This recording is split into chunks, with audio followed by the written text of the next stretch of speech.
Bwana mambo vipi? Mambo poa. Kama kawa. Kama kawa. Bwana kwa majina unaitwa nani? Naitwa Yusko Migoma. Yusko Migoma. Bwana Yusko Migoma. Yeah. Yeah, umependeza sana siku ya leo. Thank you. Umejiandaa vipi leo katika huu uzinduzi wa Talent Lab? Nimejiandaa hivyo tu kutokana na nimekuja hapa kuperform nini singeli. Yeah, umekuja kuperform singeli. Yeah. Unataka uonyeshe vibe. Yeah, nataka nionyeshe vibe la kutosha. Bwana, muziki wa singeli kimtani unachukuliwa kama muziki wa wauni. Vipi kwa upande wako kwa mara ya kwanza ulipokuja ndani ya CUC show? Walikupokeaje? Walinipokea kwa shangwe sana.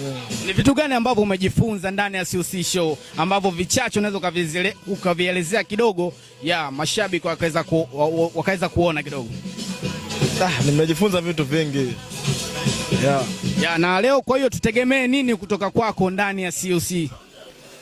Nategemea tu furaha, yani nini, yani vibe la kutosha, yani kwa sababu nimejiandaa na ngoma kalikali nini. Yeah, bwana anaitwa Yusko Migoma. Yep, leo tutegemee vibe, tutegemee vitu mbalimbali kutoka kwa mwanetu Yusko Migoma. Bwana, shukrani sana. Noma sana.